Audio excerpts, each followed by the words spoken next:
Yo, thank y'all for tuning in. It's another great episode of Gas Mask Tribe, the Unfiltered podcast, where we like to, of course, filter out the BS in life, of course, right?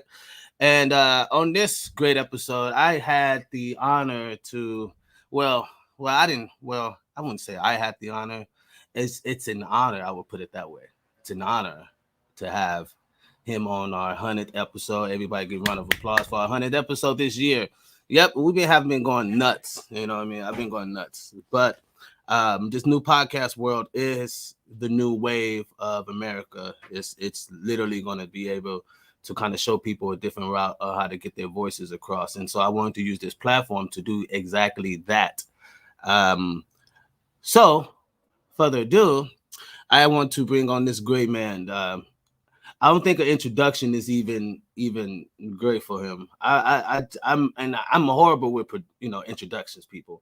Horrible, because I think a person is able to speak themselves better than the person is able to describe them. I mean, I could say inspiration, I could say passionate, I can say the endurance of this person is like immaculate. You know what I mean? I can say everything that that I feel is great, but I don't think that's enough. So I have to bring him on, man. Great person. People calling me and stuff. But let me just bring him on. His name is John Kinney, everyone. And he's a pastor. I hate calling him that because I don't feel like he is. He's more like a guru, a life coach guru. It just so happened to come out the Bible. He has a different way of speaking to people, and we're going to get into that deeper. But this Friday is a huge event that's going on in Compton, a huge event. So people, please share this content, share it to others. They want to hear about this. If you are in the LA area or in Compton, please come by this weekend, 701 Long Beach. I might have messed up that address, but I know it's 701 Long Beach Boulevard, Christ First Baptist. But yeah, let's bring him in. Did I do bad with the address? No, you're all right. Well, north. North. Because they got the south and north, but yeah, 701 north. I don't know what's south. About the time they go south, they'll figure it out, turn around. It's not south. It's north. No, it's north. It's north. But yeah, man. So I wanted to, of course, expound a little bit more what we were talking about earlier about the podcast world. It's definitely a new wave, man. And I think that you're like the best person, to really take this podcast world. So people, if you see me looking this way, it's because I'm looking at him. He's on my camera right here. But that's definitely something I've been, really looking into, like this podcast world. Of course, this is my 100th episode. I have about 200. Congratulations, man. That's what I'm talking about. Oh man, the best, you always got to save the greatest for the last, you know what I mean? Just like that. It's the headline, you know what I mean? It's the headline of the show.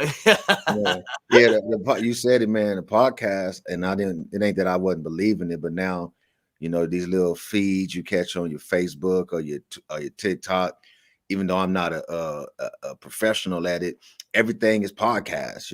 It's the new streets. Everything that's becoming legitimate, even if you don't like it, even if it's violent, it's in a podcast. Everybody keeping it 100 on a podcast. We see Whack 100 talking about the world, what's going on. Everybody's pastors, notable pastors, and they only get proximity because they got popularity. Some of our people, we only get attached to what's popular, but that's what that podcast is doing.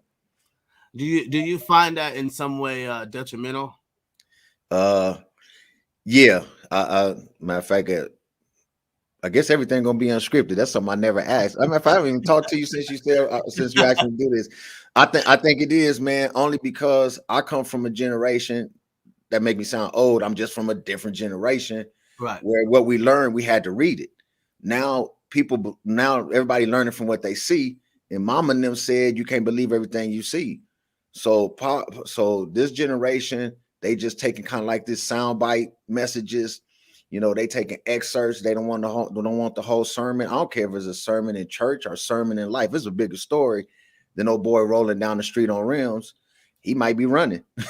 he might. I asked my cousin yesterday, who remained nameless, because I'm trying to, I'm gonna get my hands on one of these Hellcats. And I said, man, is the Hellcat a hood car now? And he said, hey, cuzzo, y'all get over it, because that's what he called me. He said, "Hey, cuz I'm gonna be honest with you." He said they renting them, but that wasn't a story I could see in my eyes. You know, everybody in the hood is copping Hellcats, and because he got a better connection to the streets than I used to have, Mm-hmm. used to have, he said, "Man, they renting them." So I was like, "All right, man, I might go give me one." See, he caught you too, but he know what's up. He made a call right there for me to say, "Hey, let's see if you like it. Let me get you one." We call him one call. He made one call, put it because he got multiple phones. He called a dude and say, "Hey, I get you one tomorrow." That's how accessible they are. So yeah, it's dangerous. So for people who may not know what Hellcats are, like It's a high-end car, power muscle car, overpriced, too much power for the streets. But it is what it is. You so know, and that's definitely, you know, be a great point, because these YouTube streets is crazy and how they're doing this. I think this is a great, you know what I mean, advantage for you, because people don't know how you know, how people come up in this world. And right. that's something that I wanted to expound with you. Like, you know, what was that like coming up? How was it? How did you get started to where we are now? To where you are now? Uh, What was the okay, in an unfiltered way, what was the breaking point that, like, growing up? gosh. Uh, matter of fact, I halfway testified about it Sunday. I mean, one, bless you. You make me feel like I'm successful. That's number one. Like for real, for real. You I are. know guys bless me, encourage you, but real talk, you one of my pauses is you want me to respond as someone has achieved something, and I could be humble and then still miss the moment. So man, you really bless you for that, because it's all relative. But to answer your question, is when I saw my oldest daughter from behind the felony tank window. I had to grow up. I can be all the specifics. Hold on. So I didn't care. There was a little static. Repeat that again. You said, where did it start? I don't Right. know a lot of pivotal fork in the road experiences. I ignore a lot of stuff because I just press. So what people would consider like fork in the road or I overcame, I don't always look at myself as a victim. So I don't always look at those experiences like that. I could tell you about a whole bunch of people that did me dirty, but because I got get back or I had to have self-control, or the biggest story for me was not going to hurt somebody in whatever fashion, I don't use the story as one to overcome because I didn't overcome them. I overcame me Right. because I was going to be the bigger story. If I hurt somebody as a pastor, as a man, I was going to be the bigger story. But to answer your question, my fork in the road was when I was my mother and then my god sister, her name Alicia Newsom, they had my daughter, John A. She's probably 7 months old. And they had her when they came visit me in Long Beach, in a felony tank hold. And I had to make up my mind. I want to raise my daughter. Period, point blank. That's now everything from that progressed, but that was my shift. Seeing that, I want to raise my daughter. I'm like, I'm behind glass. I saw, no, I'm good. And even being behind glass in that moment, I didn't do nothing wrong. But to anybody that think them people lying, there is a such place as a wrong place in the wrong time. Facts. And I seem to have mastered that. Right. Now I did enough stuff where I was the right person in the wrong place. But that instance, I saw my daughter, man, and that was it. Literally, that was it. That's Yeah. that's the fort. Yeah, I was talking to someone. We was in a live on I was in a live with some other podcasters, you know, and there was a dude got on there. And you know how some of our people just have the hood mentality. They just Right. can't get out that thinking mentality.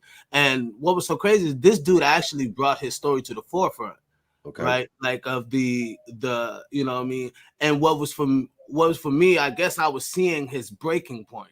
I Right. was seeing his breaking point reveal amongst men who are like us, you know what I mean? Who are Right. like trying to help him and trying to like, no, bro, that's not right. You shouldn't try to use women to come up on. You should Right. be out here trying to maneuver your own thing. You shouldn't Right. have 32 times locked up in the penitentiary. Like, come on, that's like, this is not like, you shouldn't Knock it have off. pride in that. Right, knock it off. And what we were seeing was he was finding pride in that. And you know what I mean? I think that's the realization of where we are. Like we have to find that breaking point to You where you said something that is a reason why a lot of people won't get help, and it's one of the reasons why I can't help people is because I'm humble enough, not just because of my experiences, but I'm humble enough to realize everybody don't get to the same destination on the same path.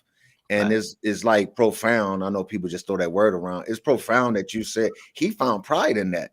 Like Right. and what you find pride in, you find bliss in. Mm. And they say ignorance is bliss, but bliss is a perfect state of happiness. So you can find somebody perfectly happy in stupidity. But because you don't grew up matured, you looking at them like they stupid. They low key literally looking at you like you stupid. I'm perfectly happy. And I ain't met too many people who want to disrupt perfect happiness, even if it's in a bad relationship, hustling 32 women, going back to jail because the homies, give them a pass, or yeah, bliss isn't anything. It just ain't in God. So, but if you don't back up a little bit and realize people come from different walks of life, we actually trying to get to the same place sometimes without God. But you gotta understand people past. So yeah, that Yeah. that might have been a cheap example, but you was on No, that one. no. You're right, because that's how I saw him. You said something earlier how people find beauty in stupidity. Right, He was saying how he was dealing with the women that he were around, and the women were more prone to be with the dude who would put their hands on them and some thug ass nigga. And if you right, had a fucking, like, if you had a smart, like, if you had some type of talk proper or whatever, that was considered not cool enough. That right, was considered, what I mean, you a punk or you a right. wimp. And I think that's where, he said that if I start doing positive, it's gonna be looked at as negative. Like he verbatim said that he was scared of positivity. And The difference between you is experience. My pastor taught me this. One of the reasons people curse is they don't have no vocabulary. That's right. number one. Mm-hmm. Then number two, if we're not careful, I got a cousin that say this. Sometimes you got to learn how to turn the nigga off. Trust, I could be on here right now, go get my suit, man. It's very astute of you to come and have me come out today, and I'm blessed, and I hope that people ascertain from this experience with me that I really am for the people.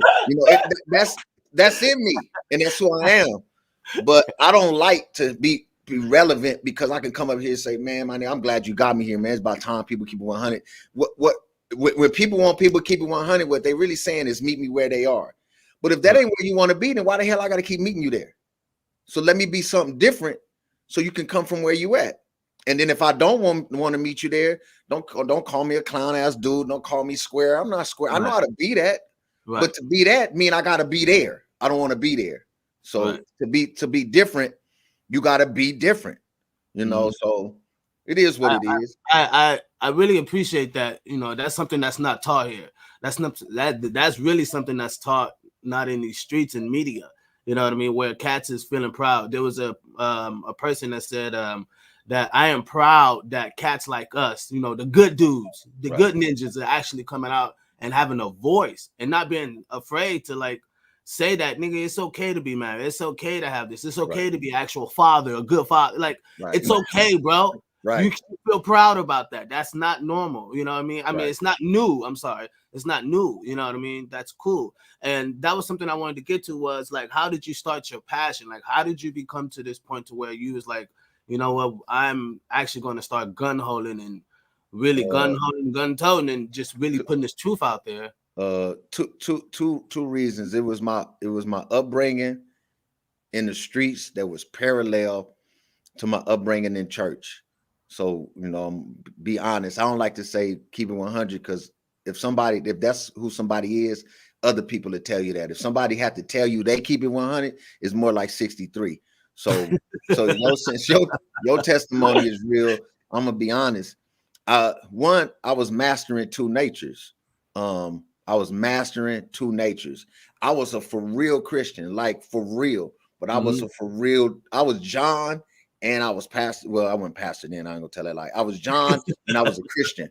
This is before the pastoring. So my passion came from recognizing that when it was time to shift, not change. When it was time to shift, the reason why I say shift, I ain't trying to be deep and profound. When you say change, that means you got to do be, that. but here's the thing. If I say change, that means I'm totally absence of John. John John didn't start nothing, but he would finish it. Okay. John took care of the homie. If John was part of the homies passing the lick, y'all define that later in the comments. Right. If somebody didn't go, everybody got to eat. You know what I'm saying? But in the Bible, that's the same thing. You know, the man of God had overcome when people were saying we ain't gonna make it, and then they said, you know, well, we're not gonna feed them. And I believe it's David said all of Israel gonna eat today.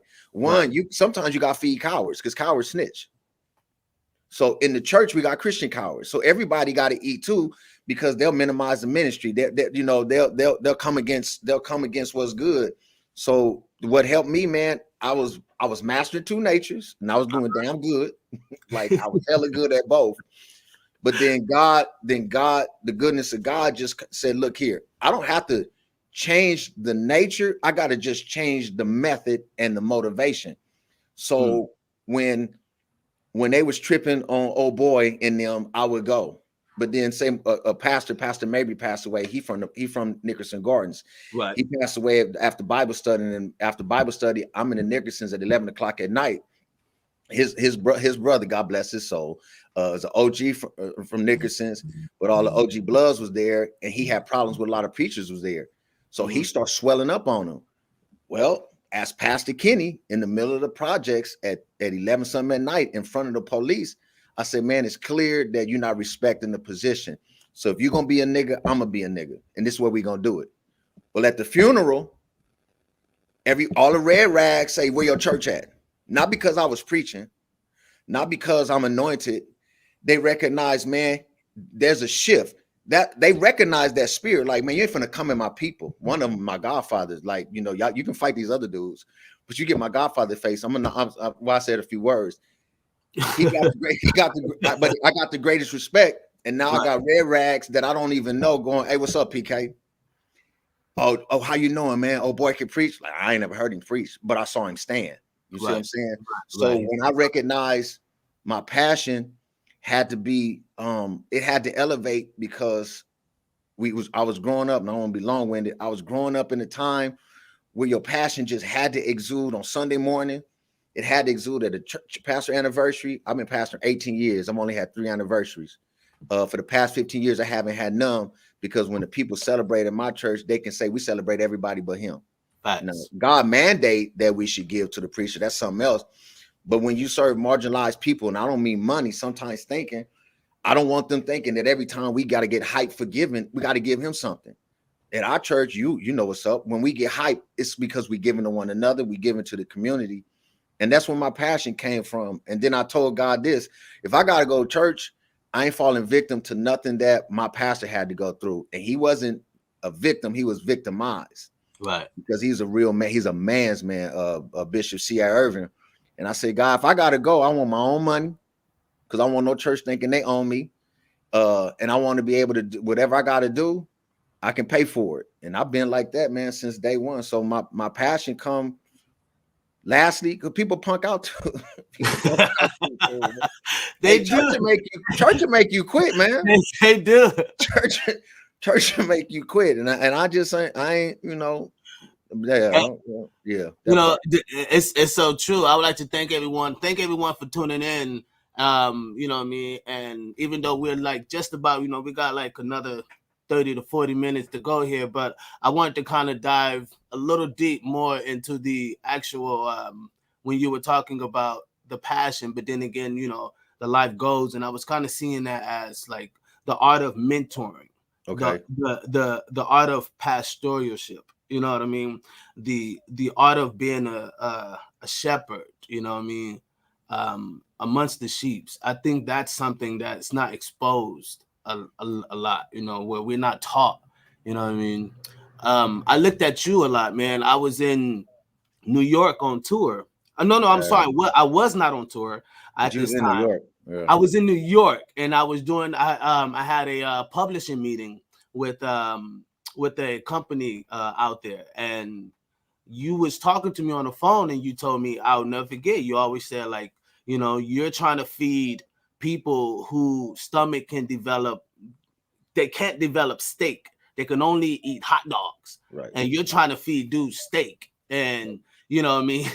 That's I not remember. like you're messing up something. And I never forget, I was sitting on the high rise and I'm looking over New York, literally looking over Manhattan, New York, and I'm like, damn, man, I'm at the Sheraton. And he's facts. He's right. Like, you know what I mean? I think that's the part of where I had to become vulnerable and literally respect the leadership in that. And And vulnerability is part of the leadership, because I gotta risk. God don't like rejection. So if we made in the image of God, start acting like we don't like it. All this if I had a little mini women's conference, if you ever have a dude that act like he don't care, or he don't get jealous, leave that leave that dude like today. Like swear to God, like honestly, I know that's extra, or I'm invoking hyperbole today, because he made in the image of God. What he's doing is he's hiding like that communicable attribute of God. So as a pastor, I had to recognize that true strength is vulnerability, which means that I got to meet people where they are, and where they are is in different places, financially, emotionally. yeah. And I'm gonna tell you what I mean by that, so that you know I'm really answering pastoral and leadership. Mm-hmm. A lot of these pastors, I'm one of them, so I ain't tearing nobody down. I was taught not to tear down a pastor. One of the reasons pastors really don't reach a lot of people is because they want to reach people where they're at, which means it helps personify who they want to be. So if I want to be big wig, if I want to have a bunch of armor bearers, if I want to drive nice cars, then I'm gonna want all y'all to look like me, because you're gonna personify what I look like. See You see what that? I'm saying? See that? But I don't mind. I don't mind that if I got the nice car, you don't need a nice car. We could ride together, or hell, I'll ride with you. Right. You know, I had a it's called Late Night. It's this big time Baptist conference. Nothing negative. We had to go after midnight, and the preaching started at 10 o'clock. And it's the type of service where all the preachers come. It's almost like The Voice, where they come and judge you. It's all pastors, right? But the only thing is they don't turn their chairs around. So I'm walking into the church, and but for real, this is a true story, and I got about 80 people that can confirm this. Like, pastor is like The Voice, and they determine if they're gonna turn around or stand up. But so I walk into the church, I walk into the hotel. You know, for real, the hotel, that's the very last hotel at the end before you go into the LAX. I don't know, it's like almost historical. It's been there forever. So I'm walking in, and there's other events there, but it's a party going on at the bottom. So, you know, you got the hood homies and them going in. So I come in, and all the pastors with their suits on, which is fine, you know, decent and in order. Hey, Pastor Kenny, how you doing? And then I saw him look over my shoulder and tell whoever was behind me, oh, hey, y'all event is over there. But in my mind, I said, I know I walked in with my people, so I turned around, and all my people got on white t-shirts. Facts. Because it's you know how you come when we I go was out. wondering, So you know, Caps, old girl got a tank top on, but these people just came from Bible study, because we left Bible study together and went to church. And I said, them people with me, man. And you should have saw their faces, but I said it with pride. I didn't tell nobody, hey, get dressed, because I'm not embarrassed to be with you. And that's one of the reasons why vulnerability don't happen in one of the instances with pastors, because they want the people to invoke a look that is where they trying to go. Hell, it's oftentimes where they not at. Is where they, and I want my passion, my leadership to look like God.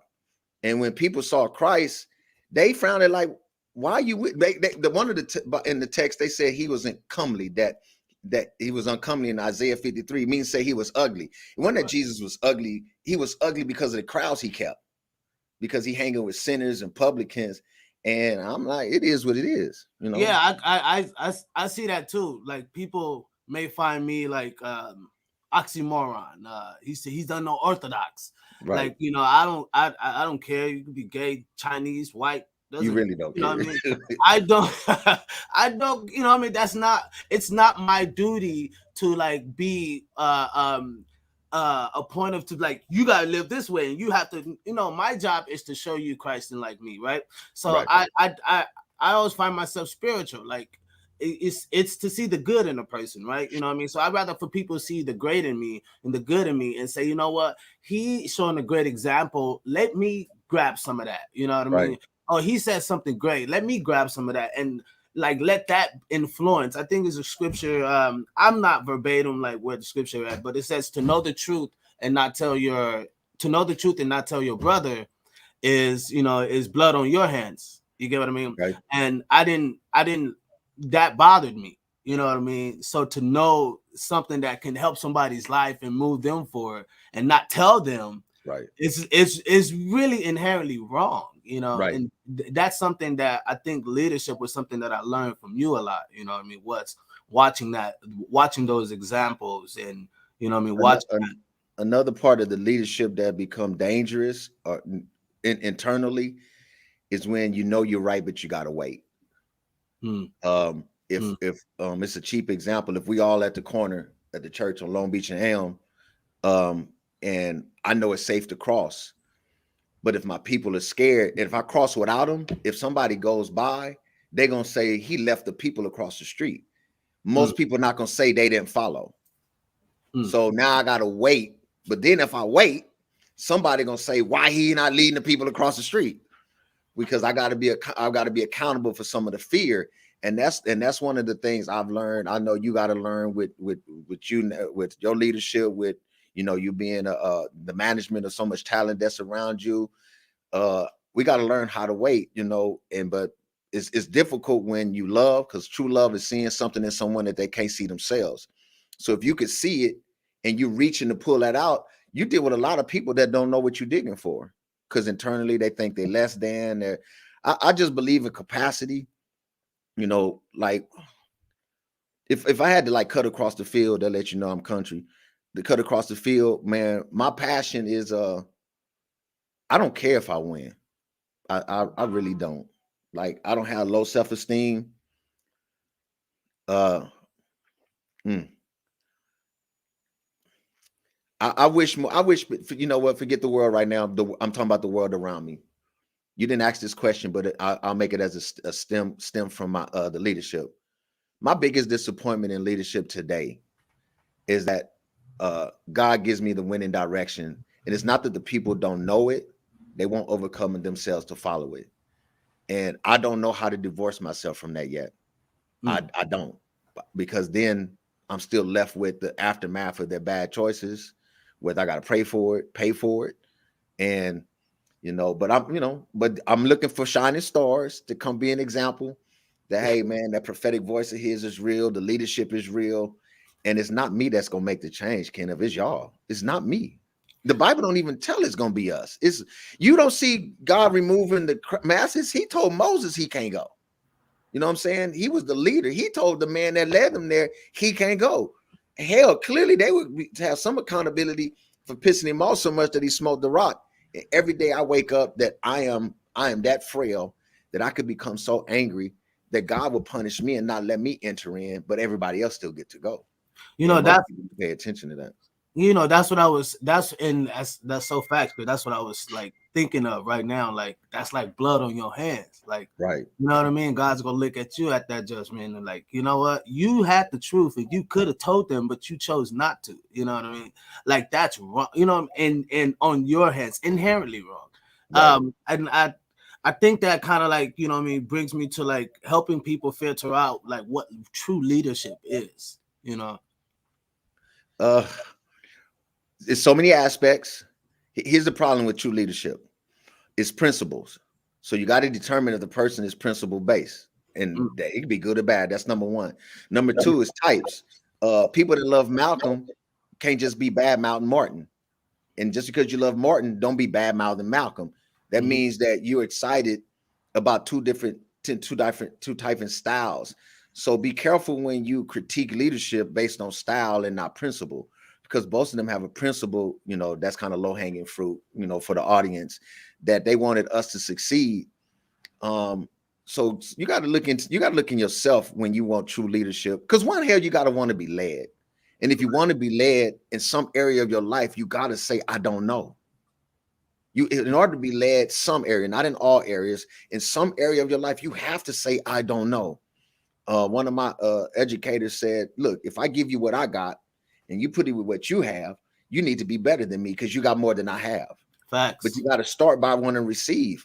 You know, of course, we can sit here, you know, 12 steps to good leadership, you know, 10 steps of successful people. All of it's principle based, and it's not biblical. It's not faith.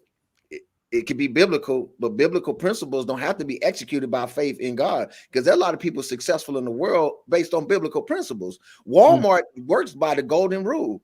I'll give it to you like this. I was on a federal vacation, and this one dude that was in there that was trying to time out. I'll make a short story. He's from the projects, and this father and son was in prison behind like multi-level marketing schemes. They had made buku money. So the dude was mad because they was always condescending, they was always bad mouthing, and he was almost home, so he wasn't trying to check them. And by that time, we had come down in a system where you at a different level, where it's not the medium high and the medium. That's just levels of imprisonment. Okay. So I pulled him aside. I said, man, you remember talking to me about selling? Y'all might not like this, your viewers, but y'all gonna have to deal with the principle. Hey, it's unfiltered. They know. Okay, they know. So it's just gonna be what it is. So I pulled him aside. I said, MLM. I said, multi-level marketing. He said, yeah. I said, oh boy, because he talked so much. He went to Ohio State. His dad graduated college degrees. Right. I said, at 17, you were selling drugs. Remember talking to me? Yeah. Preacher man. They called me Preacher man. I was in there. Yeah, Preacher man. I said, well, you remember you told me that one of your spots wasn't making money? And you told me the other spot was real hot, but you didn't want to shut that other spot down because you needed to break up that crowd. Mm-hmm. He said, yeah. I said, you remember what you told me? That you went go buy cheap beer for about 30 days, and you gave out cheap beer for 30 days, and everybody that start coming for cheap beer, they end up staying and buying drugs. I said, what you did, those were transforming indicators. And you took a multi-level marketing move, and you made a shift in the market. You did a surplus, and then you had a surplus of clients, blah, blah. Now I know you're laughing, but this is what I told him. I said, so he started looking back, and the tension went off of him. I said, you learned that at 17. I said, he went to college to figure it out. I said, that's why they're afraid of you. But you can't go before the people and tell them how astute you are as a businessman, because you were selling drugs. But he get to be astute. Y'all in the same damn place, but he here with pride. I said, that's what the system is about. That's leadership.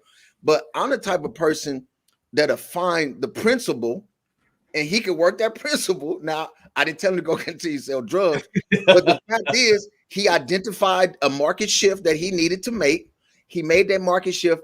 The secondary location, shut up, Chandelier. The secondary location had made more money. Now, clearly, we already know selling drugs is, well, hell, now it ain't wrong. It's profitable because everybody's selling weed. But you see what I'm saying? That's leadership. But the church today, if we're not careful, the church of old, which is where I come from, and it's my solid foundation. I'm not gonna say, "Ooh, they won't let us talk." I'll say what the hell I want to say, not because I'm a bully, but because that's how I was taught. Sierra Irvin taught me, you gotta tell the truth. If it's black, it's black. It's white, it's white. And I mean, literally, that's what he said. So if you taught like that your whole life, I don't think I'm cutting edge, because that's my upbringing. I didn't figure this out at 40 or 30. I was taught that when I was 15. So I was taught to respect pastors. So if I meet somebody that got 10,000 members, he's still a pastor. He get the same respect as old boy that got 20 members. That's principle. That's leadership, and attitude reflect leadership when it comes to the people around you. So that's why I always try and put it before people that, it's principle. But work on that. Yeah, and like you answered it like clearly, you know what I mean? Just understanding like, who the person is and understanding where they're going. Are they helping you out in many different ways? It's like y'all could be in any type of rut. Right. But this person that is able to see you, you know what I mean, in better light, or provide, you know what I mean, like provision. Right. You get what I mean? Which is, what women look for, like in today. I don't want to like hark on like relationship a little bit, but I think that's what they look for, like provision and providing and that leadership. You know what I mean? Like what they all say, if he was a good leader, then I was a man and all of this. You know what I mean? So everything relational, everything. Right. I don't care what it is now. It could be boo bae, husband, wife. Everything is so much relational that if the church don't pay attention, that's the reason why we're not successful. Say if we talk about, what the black church got to say about homosexuality. Well, black church ain't got a damn thing to say, because the black church didn't write the Bible. So if we keep doing black church, then it's a shift. If someone's gay, they can still have relational problems. I need to speak to your badass attitude or your indifference, not as a gay person, but as a person who happens to have, you know, we could say alternative lifestyle, whatever. That's my issue is the principles. And if I give somebody principles, then their greater connection will come with God, because all God is nothing about a relation. He ain't about nothing else. He ain't about giving you no damn car. God is not about money. God has never been about stuff. God has always been about relationship. That's why, to answer your question, that we ain't just making about women or just relationships, God proved to us through principle the best way to have any relationship, something got to die. Your attitude got to die. Some of your opinions got to die. In his instance, he made his son die. He caused his son to die so we can have relationship.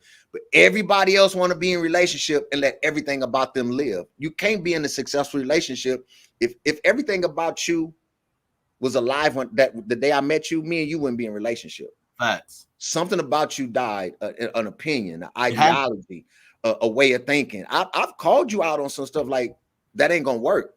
And to that point, you said, you know what, I gotta let that die.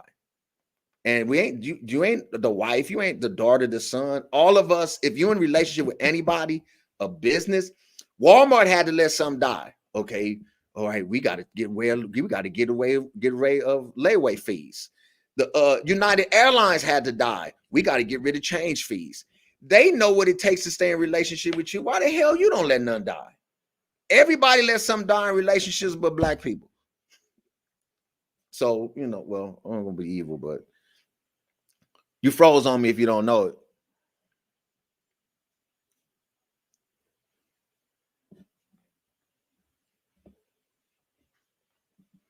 That was healthy. You got my back with the connection?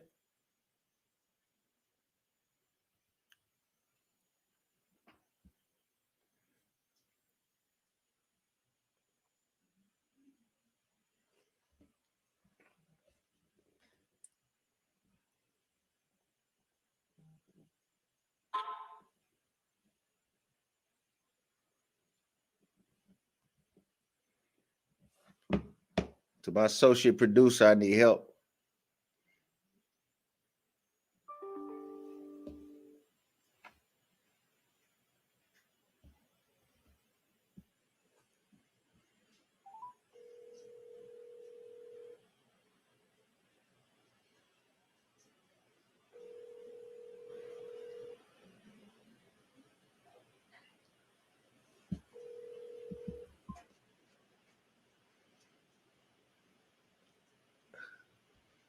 I can't hear him. He's gone. I did not.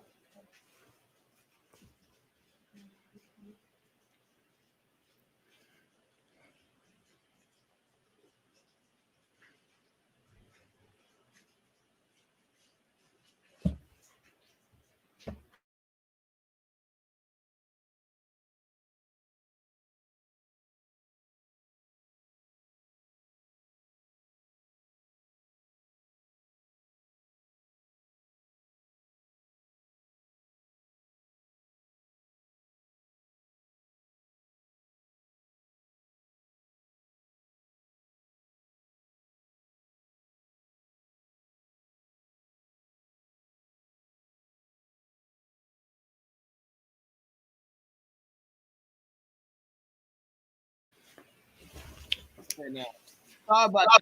There was probably there was some technical difficulties. You know, we got a storm over here in Compton right now, so Okay. it knocked the whole power out.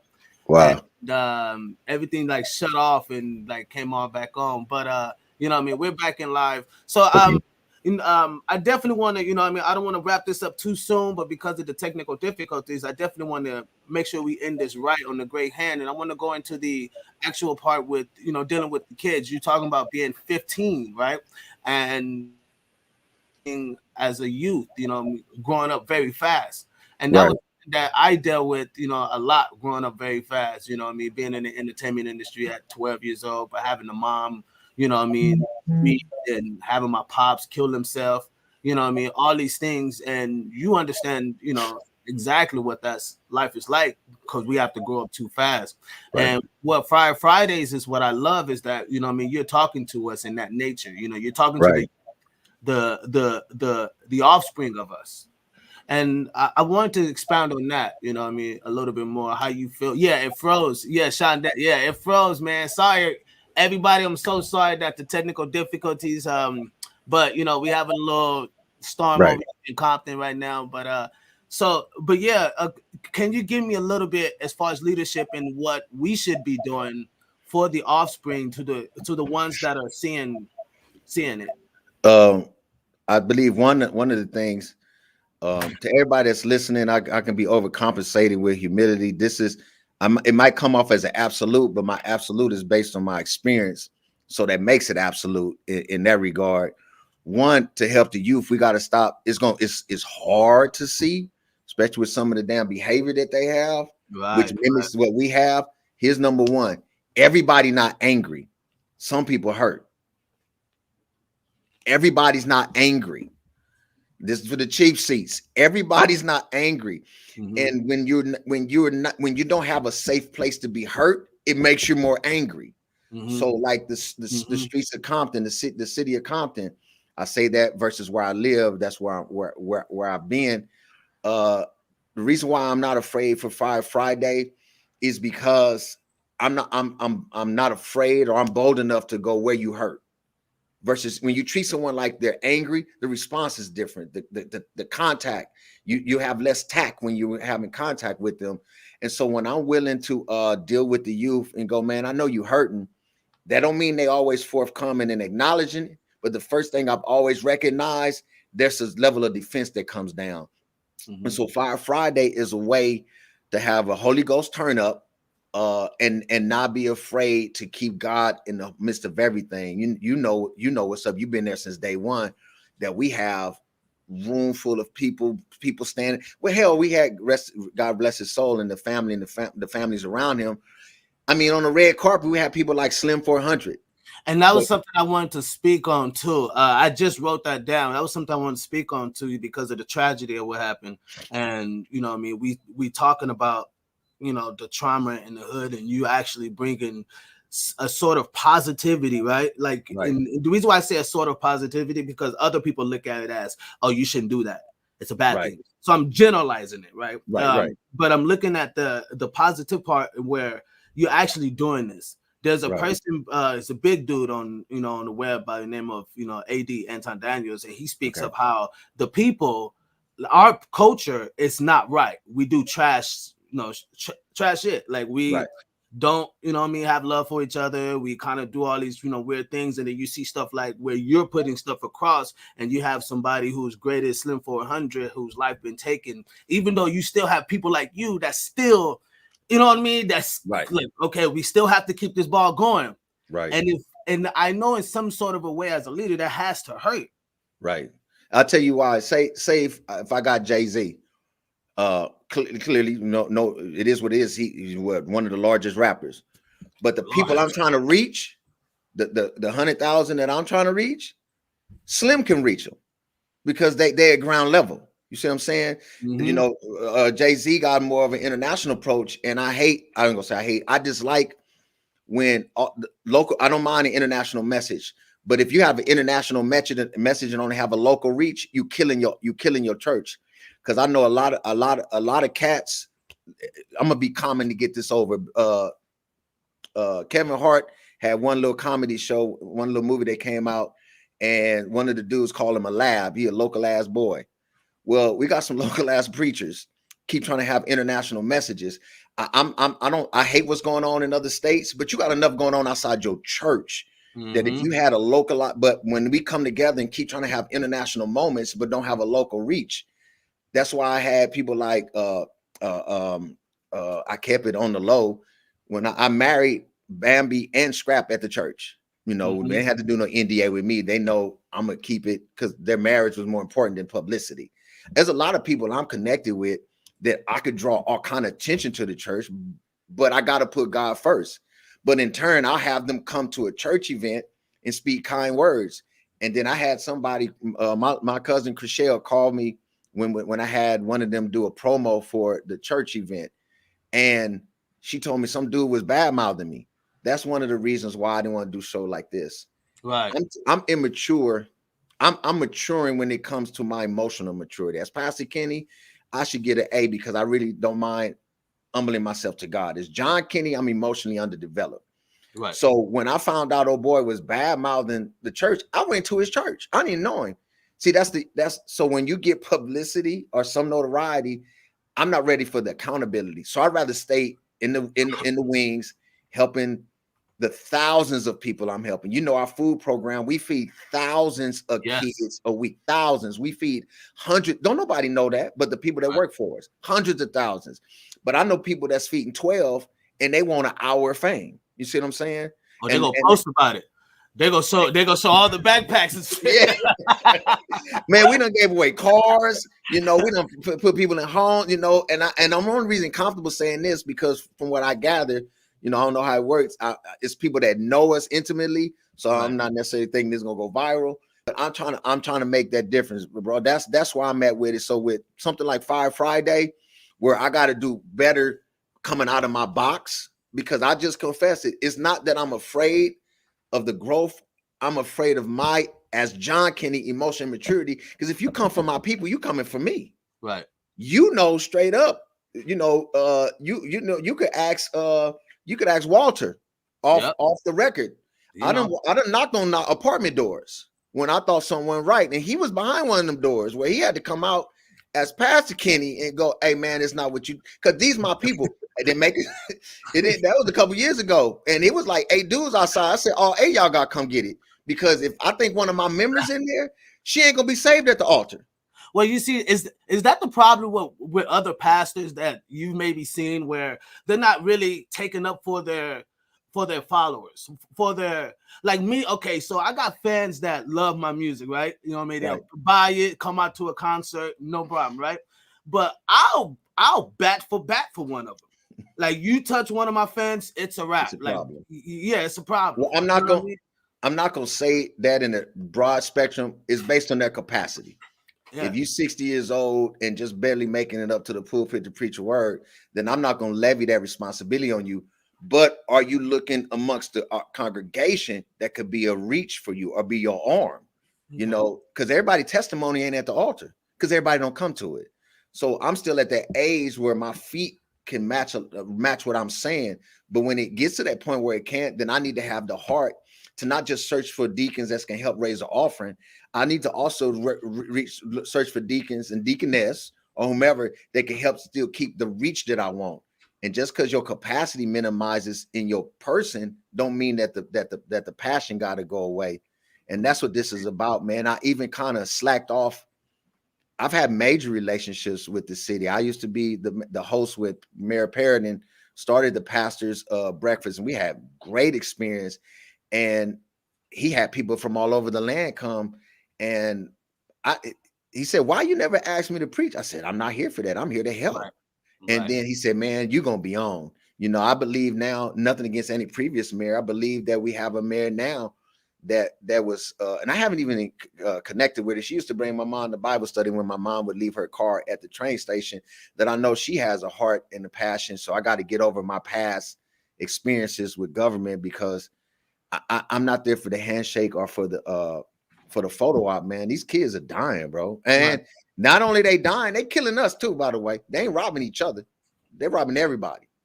You know, there's a story about the kid who came out of suburbia, you know, black kid, you know what I mean? People, you know what I mean? And good lifestyle and all of that. And, you know, he had an altercation with the school where he shot up the school or some, you know what I mean, situation. And I think that that's something like, you know, you said they shooting at us now, you know what I mean? They're not like, they're thinking of death. It's no problem. Like, they don't think of death like death as a scary thing. I'm with it. Like, what? Hey, you know, somebody asked me, you do call-ins or something like on this? Yeah, people can, and that's something I want to ask you too. Are you? We got about maybe 10 minutes left. So, are you willing to have people call in, ask questions, conversate about this? I could do that for a few. I know you said that this is just a prelude. Right. But people, till next but year. But they hit me in the back office, like, and I was like, let me ask them and let's just see. I was gonna honestly, I was gonna wait till you get off and then just kind of continue it, just so people can have a chance, because I understand. I'm willing to take like one or two right now. I'm not acting like I'm grand, but I do like a couple if that's So you give a number out. we're gonna say two. We're gonna say two people. We give it two. You know what I mean? How you feel? How you feel about two people? Let's shoot. Let's start with the two and see how it go. Okay. So people, yes, the link is right there. It's the StreamYard link. Make sure you have good cam, good lighting, and good audio. That's the only requirement.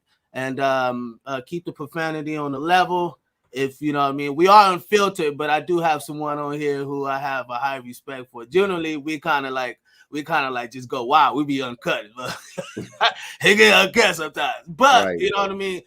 For this sake, people just, go ahead and cam up with us. Let's have the conversation. And While you doing that, let me say this. If you whoever's listening, um, and I'm acting like my plea is going to actually provoke anything in you. Fire Friday is legit. We don't. It is not a money grab. Anybody's ever been there tell you. It only happens. It just happens to happen at Christ First. It's a type of event that could be anywhere. It's not bedazzled Christ First. It's not a Pastor Kenny event. And anybody that's ever attended, and if they'd have to be a complete liar to tell you anything different. And it's literally, it's not that we don't believe we can change the world, but I know we start by trying to change the world around us. And lives have been saved. People have accepted Christ. We've gotten baptisms from it. And all of us done none of his gimmick. I'm talking about it's just full on Jesus, and it reaches everything and everybody. We have a red carpet approach to it. We have food. We treat it like a red carpet event where Jesus is the star, literally.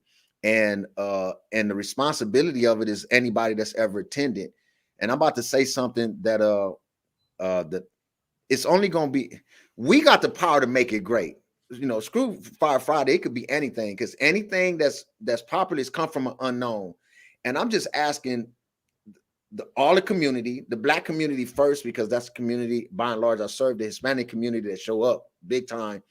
Why don't you let your ego get involved and say, my ego is going to make this great. I'm going to be the one to make sure that the fire department comes shut it down, because it's 10,000 people there trying to get close to Christ. And the fire department going to have to come and aid us, because you made up in your mind, this is what I'm going to do. We make Facebook great. We make everybody great that we know don't commit nothing to us. And we straight with that. But right. I'm putting something together, man, and I'm going to shut up. That's going to put the people that I know and love. I saw my god sister. I believe if it wasn't her, then I'm still gonna say her name, Brea, the Braid Bar. I think I saw her name. Like, I got people that you yourself, I believe Deanna still has a podcast. I know Alex O'Neill Brown, that I support him. Podcast. Like, if we got our ego involved in supporting one another, and our ego involved, we are enough to make one another great. You don't got to come to church Sunday. I ain't tripping. Like, I promise you, that ain't my issue. I preach the same to two people that I preach to 2,000. So your attendance don't magnify me. But when I do services that put people in a position, like, that's what my heart is. So I got something coming out that I'm gonna present through you. It might not be me, it might be our EP, our AP that's gonna come through, and I'm gonna show you this project I have that's slated to put us and let our ego grow one another. Hell, our ego make everybody else great. Why we don't do it for one another? So I want to give a couple shout outs to a couple people that's chimed in. They've been commenting all through the show, man. We got a couple minutes before we head out, but Sean Dancy said, "Great show, y'all." He gonna kill me, man. He it's his heart's desire. He like you. I don't know what y'all see in me. That damn Sean Dancy. If it's the last thing he do, he say he gonna make sure the world. Hey, same here. Yeah, Also, Pat Lee. Pat Lee say Pat Ball is listening. Oh yeah, First Lady Pat Ball. That's what I'm talking about.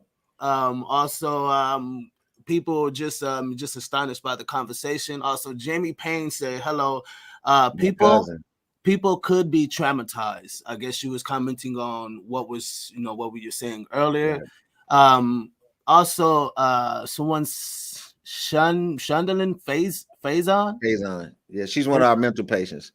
Okay, she said, that ain't nothing but the devil. I rebuke you, devil. Bring Biz back now. Hey, that's what I'm talking about. Hey, she no, most people won't know, man. That girl is legit when it comes to spirituality. She my clown, but she ain't playing. Right. And No, she no. right. Cause I said that to myself. That wasn't nothing but the devil. That's my But I girl. like to, really thank everyone for tuning in. This was really a great conversation. I'm not going to hit too hard because I feel like Fire Fridays needs to be elevated. People needs to come out to Fire Fridays. There was a person that asked descriptively, she asked, what is Fire Fridays? From my point of view, I would say Fire Fridays is an outlet for the youth. What that means, that's literally a way for you to express themselves. And the reason why I say that, because I used to go to an event when I was 15 and 16 that was called 3D. And 3D was literally a place just like Fire Fridays. It was happening every Friday. All the kids would come out, chill. And I got everything as a teenager that I wanted. It was like, honestly, let's be real. It was girls there was games, right, and there was music. So I thought I'm winning. You know what I mean? Right. And next thing I know, I come there and I turn a whole 360 throughout my life. I found mentors. I found people to elevate me, put me in better positions. I was able to continue to tour on bigger levels. So this was like places like Fire Fridays is for. You need to bring your child, especially your teenager. You know what I mean? You need to bring, you need to bring your child, because those are the things this is what helps them to find other attributes. You know what I mean? And they have to stay in it. You know what I mean? That was the consistency I saw in this. That it was very consistent. You know what I mean? And people actually cared. And well, it's not that your body, we want you there for bodies or whatever. No, these people actually care. You know what I mean? And I think people really can get that all messed up in a way, they don't really care. They're just trying to get people there and put money in the church and da. Like Pat said earlier, like, damn your money. We just want to give you the light. Like, you just have to see something different. And if you pay attention, you got any sense, when you just physically walk up and see the investment in the program, you clearly know when you put your $3 in, you didn't pay for that. Like, I mean, let's just be let's be for real. You didn't pay for that. You didn't pay for them step and repeats, the food, the setup, the lights.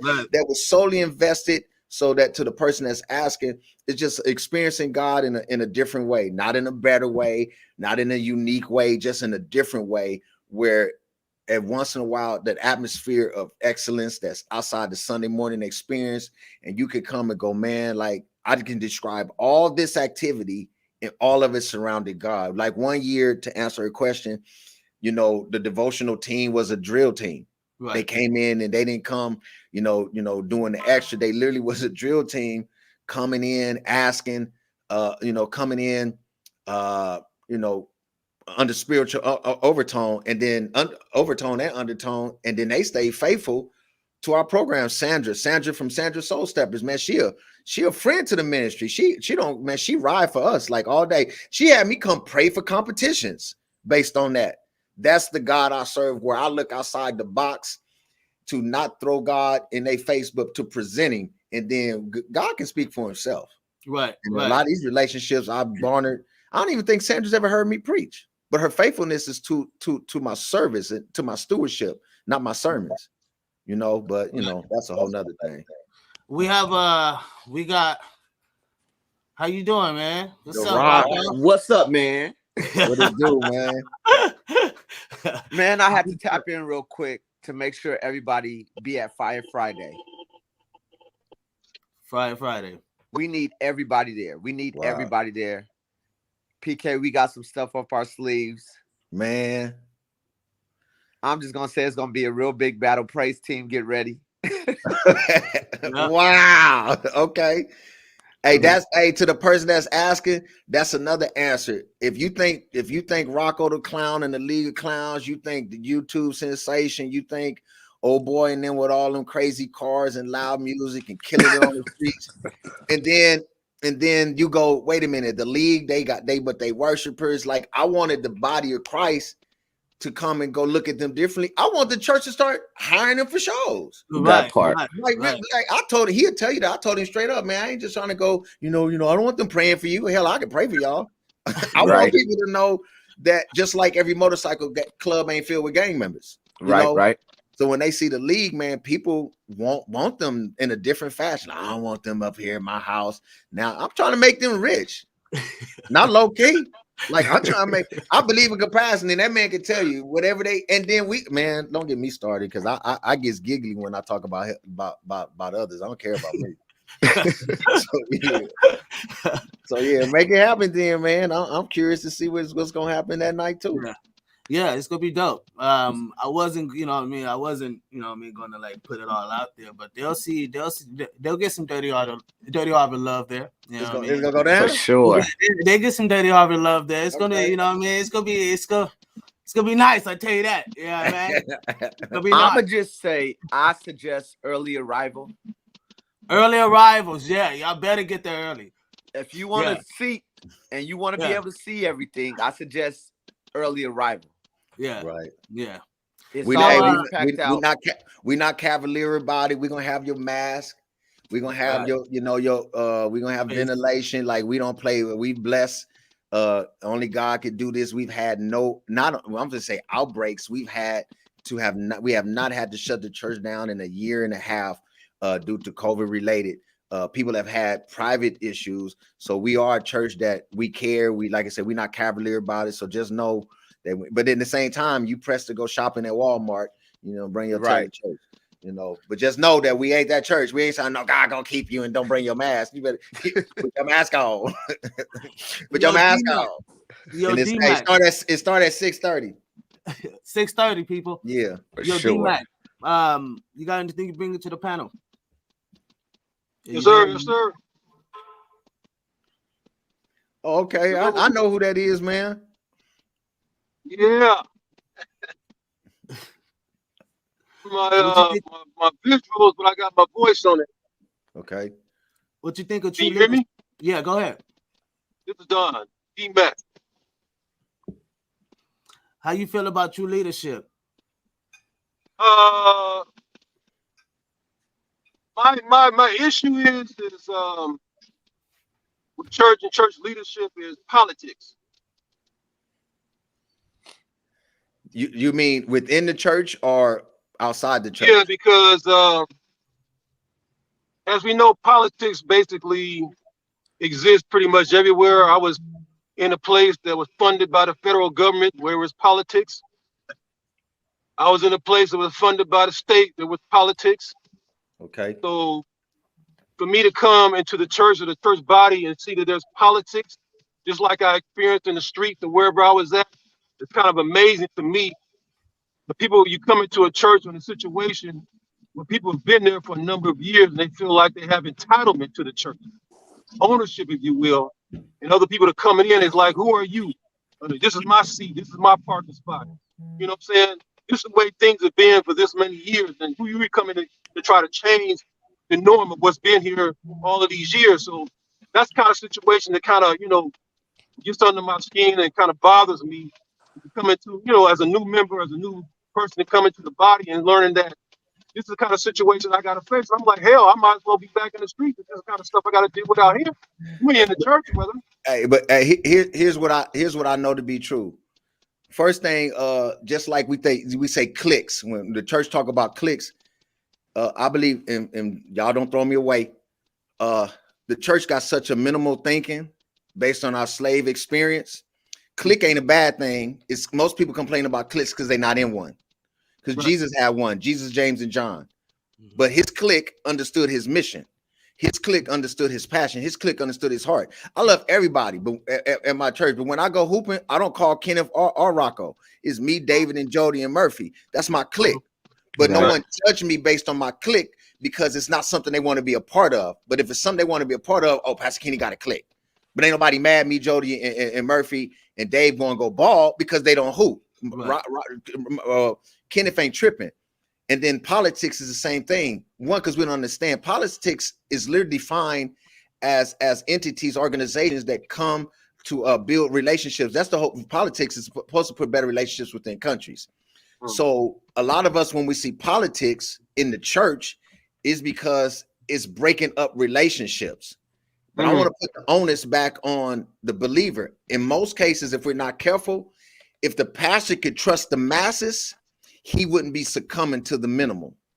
So if the church would give, if the church would have compassion. Repeat that again. Repeat that again. If the pastor could trust the masses, he wouldn't be controlled by the minimalists. So here's what I'm saying. So the minimalists are the ones that give them more money. The minimalists is the ones that have the lot. But just because you loud don't mean you're right.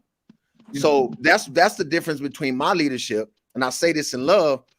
I ask God for money because I'm in the Baptist church. Money ruled everything. Well, guess what? I paid for everything humbly. Dr. Kenny wrote the checks, and I wrote the checks and put not affidavits. What them things called? Where you where you sign over the stuff to the church. So don't be afraid of the word. Don't be afraid of politics because we need them.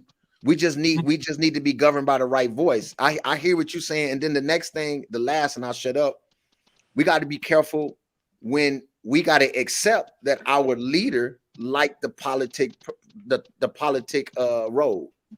Because some leaders can't lead without politics. Pure point blank. When I became pastor of Christ First, Deacon Laverne Stewart called me one day, said, Doc, I got to ask you something. He said, do you want the church? I said, why you say that? He said, well, you kind of don't hang out. You kind of don't do this.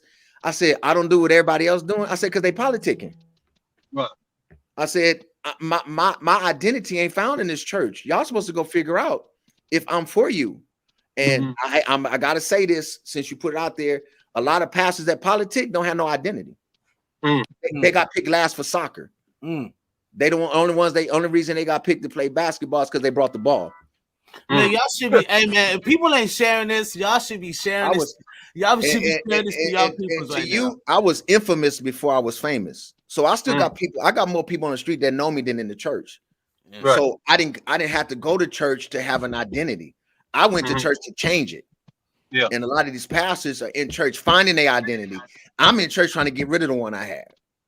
And so while that's not a drawing tool for some, it makes for good leadership because I don't need my name to be called to be validated. I don't need an anniversary called to eat.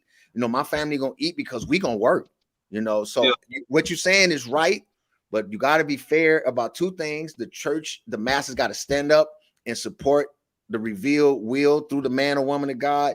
And then secondly, you got to accept that you got a pastor that all he do is politics. Right. You can't fix that. That's a personality issue. Go ahead. Something you said about validation. A lot of people, they're not getting validated at home. They don't get validated on their job. So church is the only place they feel like they're somebody and have something. That's why I alluded to the fact that people feel entitled when they come to church. Like, this is the only piece of something that I can have that I can claim as mine. You're right. But and you're right. But it go back to history. And then I'm done with it, Biz. It go back to history. Two things. The only reason we wear church clothes is because, and I ain't no slave master message person, but these are just facts. The slave master brought us to church. That's why I had to sit up top, and then they dressed us up because remember we had no money. So where you get all them fine clothes from? The slave master bought his slaves nice clothes to show off his property. Right. But then we took ownership of that, and then we made it a doctrine. And so now you get judged. Well, some people judge you if you don't dress a certain way and don't realize that stems from slavery. Not only that, when they say put on a tie for rich person was a handkerchief. That's why the original ties were so fat at the bottom, because they would wipe their mouth. But you judging me by a napkin. Yeah. But we don't know the history. So when I come to church preaching dressed like this, they think I'm not honoring God. No, I'm not honoring your experience. I'm honoring God because God gave me this. Yep. But you mad I'm not honoring your experience. Your experience wasn't godly. Your experience was based out of that become personal. Did D-Mac? Yeah. Did that answer, you know what I mean, how you was feeling about true leadership in the church? Yeah, for sure. Because I've just been kind of noticing that and observing that for many years, and just seeing that when new Christians and new persons are coming to the body, they bringing in whatever their experiences is, and then they see what's going on in the church, and they kind of try to correlate the two, and they see the parallels in the world and in the church, and they like, well, what's up? You know. Right. So Well, do these you kind of think? situations. Well, do you think people maybe have the wrong definition of how they looking at leadership? Like, are they looking at leadership supposed to be this generalized thing? Are they looking at leadership in different perspectives, like in different genres of occupations and work? Like you mentioned the political, that's a certain leadership. You've mentioned lifestyle, that's a whole nother leadership. You mentioned, like, there's so many, you know what I mean, so many things when we call leadership. So, you know what I mean, what I'm asking, like, do you think people have a different view of leadership and they may put their own negativity on certain things? You get what I mean? Well, people are going to do that in general, depending on what their experiences have been with leadership, whether that be good or either be bad. So they're going to interject whatever their feelings are or their experiences are based on what's happened to them in their life. Because So that's what that stems from. Right, because what I hear from when you were saying that was your experiences. You know what I mean? And your experience of true leadership, you've never had or saw, you know. And that's what, you know, that's what I'm getting from, you know, that's the unfilteredness. I'm saying I'm unfiltering everything, and I'm seeing, like, okay, I see where this is going, because this is someone who may haven't had a John Kenny in their life, or they may not have had, you know, different people to kind of show them the realization of what true leadership. Look, I don't care about your pockets. Are you okay? You know? Yeah. And Yeah. I think that's where we've, like, misconstrued things, and now we don't show up to church. Black men don't show up to church no more because of these, you know, what we think true leadership should be, you know. And let me add this, because I know you're about to move on. Let me add this. He is absolutely right. That's number one. But here's the next part. We press for what we want. So he right. The hood is politicking, but people don't leave the hood. Because at the end of the day, what I do get out of it satisfies even my most minimal needs. A lot of people put the church on blast. I have an occupation. I have an occupation that I'm almost, I believe, and this, don't unpack this right now. This is just my lackadaisical service experience. I believe I'm one of the few occupations that can only sell the product but not use it. Damn. Because when you fail, I gotta forgive you, and Hold I'm on, measured if I don't. Hold on, man. Sometimes I'm the only one. But if the preacher fail, why is not front page news? You know, miss me with the I'm a bright dude, so don't come back with me. You know, well, you got a higher responsibility, but you still got responsibility. I get all that. You the pastor, I get all that. And a true pastor didn't pick it; he was chosen. So miss me with that, because too many of y'all connected to pastors that went and wasn't sent. So I believe that I'm one of the very few occupations that can sell a product he can't use. I can sell forgiveness. I can sell second chances. I can sell another chance. I can sell this. But the moment a pastor, and the reason why I know that to be true, because we live in the times where you're not guilty to proven innocent. Accusation gets you removed. So now we live in a time of accusation. And so the greatest manifestation of the enemy is not that the devil lies, he's the accuser. And we the biggest carriers of his, we the bigger proponents of what he do. I sell hella Jesus products, and they work. But I can't use them because I'm measured if I fall short of the requirement per the people. I know that to be true. How many pastors get restored publicly? Large. How many? And not many. And when they do, they go through scathing results. So yeah, but I'm still selling the product though, because it's good. I'm still selling it, but I want to be around some people that let me use it too. You know, that lets me know, you know, I gotta go, but Paz, is there anything you want to say more? You want to, hey, yo, D-Mac, did we answer you? You know what I mean?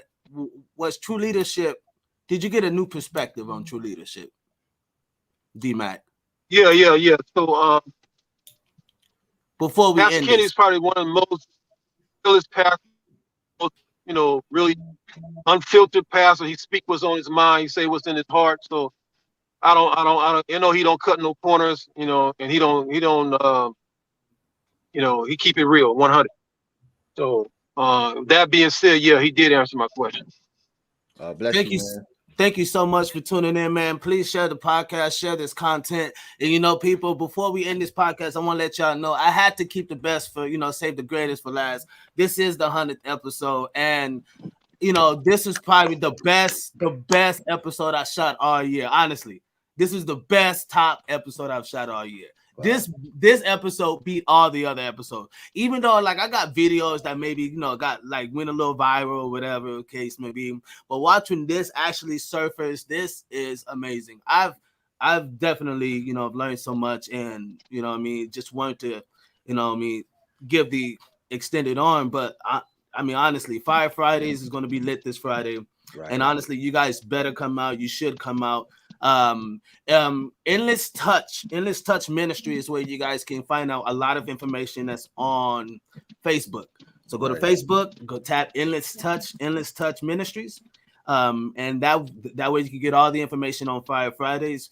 Pastor, do you want to say anything? Yo, D-Mac, I'm gonna chime you out, but thank you for tuning in, man. I see you on the next one, family. Thank you. All right. Pass, is there anything you want to say before we end this live? I know I couldn't prepare nothing deep or special. But I just keep it around what you gave, so I won't carve no new lane. First, to any leader that's on this call that they see this later, please don't think we only talking to you because you're part of an entity or organization. If you're leading your family, if you're leading your child, if you're leading the homies in them, I pray to you this day. If you're the mayor, if you're the a city council, municipal government, whatever, hear me today, not as John Kinney, because I might not have enough proximity to you to impact you. So hear me as a principle from God. God told me to tell leaders of every sort to continue to help while hurt. One day, somebody gonna recognize, even in the midst of your frailty, what it means to literally not quit.